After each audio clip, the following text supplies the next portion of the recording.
I once used to be part of the Hoya cool kids of society. I had my fair share of Hoyas and I was building a beautiful and fantastic collection until I lost it all. Yeah, I was kicked out of the society, kicked out of the association, and I kept wondering what was the problem. At one point, I even thought my current apartment was jinxed because I could grow Hoyas very easily in my previous apartment. I was stupefied and constantly asking myself, why can't I grow Hoyas again? Will I ever be part of the cool kids of the Hoya society? But I've done some reflection and I've watched a couple of videos and have learned extensively a couple of things that I was doing wrong. If you're somebody who is looking into building a Hoya collection, or perhaps if you're someone like me who's currently struggling with your Hoyas, babes, I have a list of 6 crucial mistakes I made. And unfortunately, these things are not well known on the internet. And without much ado, grab a cup of coffee, grab something, grab someone, clutch your pearls, and let's get to the nitty-gritty. Oh God, this is the number one mistake I was making. And it hurts me to say this because I wasn't the biggest fan of this, and I've come out here to even advise you guys against it. But babes, if you are growing Hoyas and you want to keep them alive and thriving, you need to use a chunky mix. In fact, I will say stay away from a soil-based mix. Please, Hoyas are epiphytic in nature, and the way they grow in their native habitat, they don't even grow in actual soil. They grow on the back of trees, sometimes on cliffs, on logs. So their roots aren't adapted for a medium or a mix that is dense. And I had to really unlearn this because I'm not the biggest fan of that chunky mix. Some of you know how I feel about it. And I still maintain to a certain degree that it has a lot of you girlies in the West on a chokehold and can be detrimental for your plants. But in the case of a Hoya, you dare not use a mix that isn't chunky, and you dare not use a mix that is dense. You want something light, like a very similar mix like you will use for your orchids. So the mix I use is very soil based. It's full of compost, it's full of organic matter, it's full of manure, it's quite dense, intentionally so because I live in a climate where it gets really, really hot and the rate of evaporation can be so fast. So I obviously have to use a mix that retains moisture. It makes sense for me, but for these Hoyas, it wasn't making sense. So my loves, if you want to endeavor into growing Hoyas, in as much as whether you're a fan of such a substrate or not, please, you have to ensure that the substrate or the mix you're using is soilless. Ensure that it's very porous. Fill it up with lots of orchid bark, perlite, the whole shebang, so that it is breathable and your Hoya doesn't go downhill. The next mistake I was making is giving my Hoyas way too much light, and you can't really blame me, y'all. I live in an oven. I live literally in a country that is just a walking distance from the equator, so it gets really hot and bright and sunny here for the most part of the year. And one thing I quickly realized with these Hoya girlies is that not all of them like that overexposure. They cannot stand the heat, and for a lot of Hoyas, they look better in medium to, dare I say, even low light, which is why they are such a staple and standard and beloved houseplant, especially for my Western girlies or people that live in more temperate parts of the world. But one thing I've come to learn, and I've had to swallow a very huge dose of humble pie for this, is just because certain plants are native to the tropics doesn't necessarily mean that you can pull them off in tropical conditions. They may be native to the tropics, but they are native to cooler parts, to parts with higher altitudes, and people that live in a temperate climate seem to be able to pull them off much more easily. So yeah, that's one of the many ironies of life. So for certain Hoyas, if you want them to have like bigger, fatter, yummier leaves, you withhold the amount of light you're giving them and grow them in medium to even borderline low light conditions, and they're going to push out fat, yummy, delicious leaves. They may not grow as fast, but they will look nicer when they grow. What I noticed was that for the Hoyas that I was growing outdoors in my very bright country, especially during the dry season, they will look really sun faded. They will have this yellowish, tint about them. Even though they will grow fast, oftentimes the leaves will be smaller and they'll be a bit malformed because they just can't handle that oppressive heat. This next one is one that I didn't know anything about until I started watching You, My American Girlies. Like, I didn't even know that this creature existed, so I wasn't even actively looking out for it. It was after watching a lot of my Western-based YouTubers that I started to have like light bulb moments, like, oh, so that was it. Oh, I'm talking about flat mites. Flat mites, my brothers and sisters in the Lord.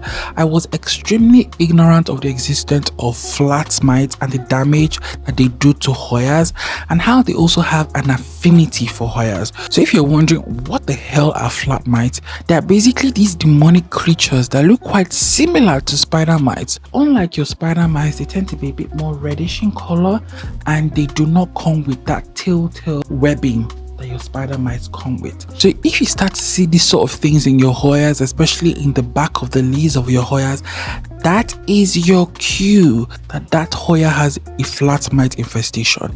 I remember seeing these in my Hoyas a lot, but I just assumed it was part of like the leaf hardening process, or it was just something that happened when your Hoya started to mature or age. Honestly speaking, little did I know that it was flat mites.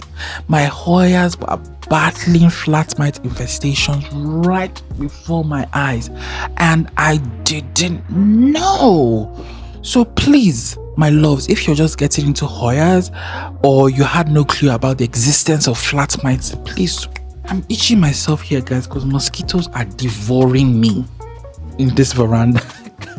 So please, I'm literally risking having malaria to make this video. So if you're enjoying it so far, make sure you click that like and subscribe button, share all that good stuff.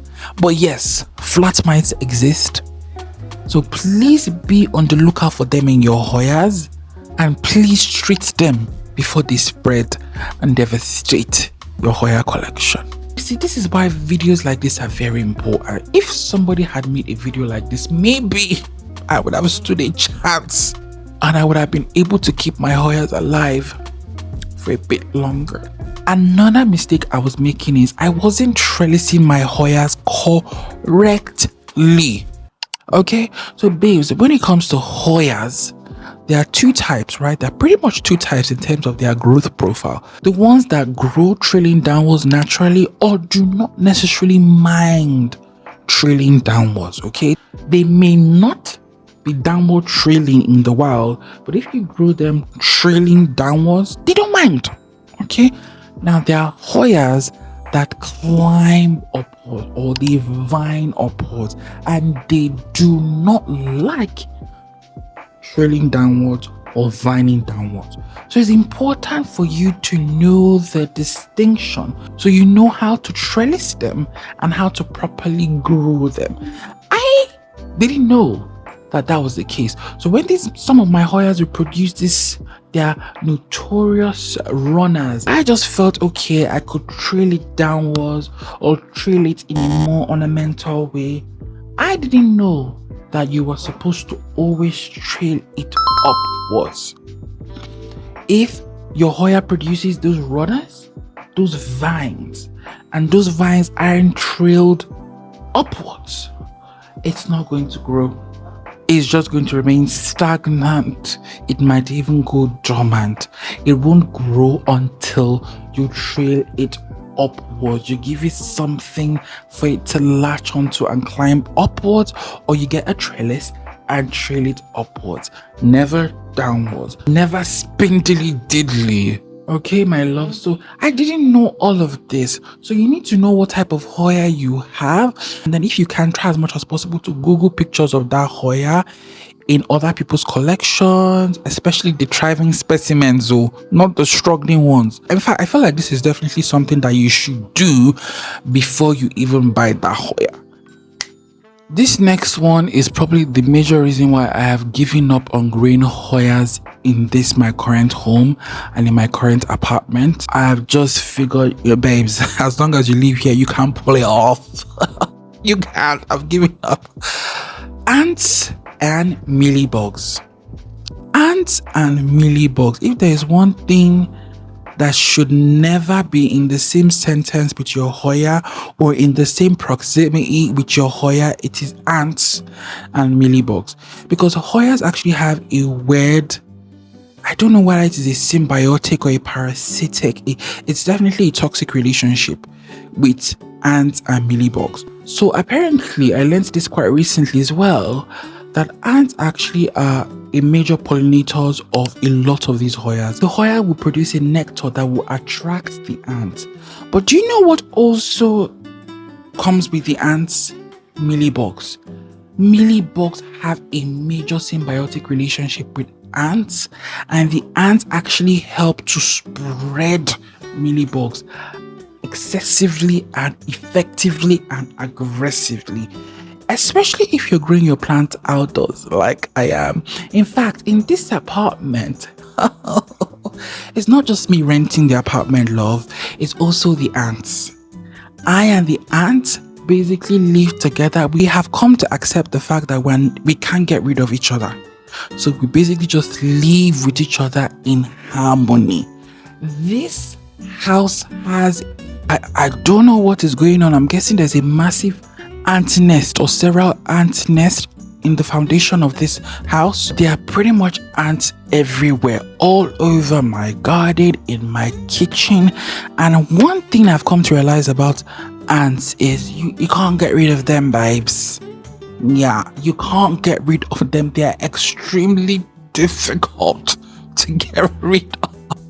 So I've just accepted the circumstance, and we just live, we manage ourselves. I've very quickly learned here that if I do want to have Hoyas, I definitely don't want to have an extensive amount of them here, because the ants will just discover them and it basically becomes a mealybug breeding center, and it will devastate my entire collection. So if you live in a place that is very ant infested, ant prone, I don't think you should have any business growing that many Hoyas, love. Okay? Or even any at all. Which leads me to the final point. This has honestly been a very game-changing point in my life. Babes, just because you like a particular species or a genus of plants doesn't mean you need to go on a collection spree.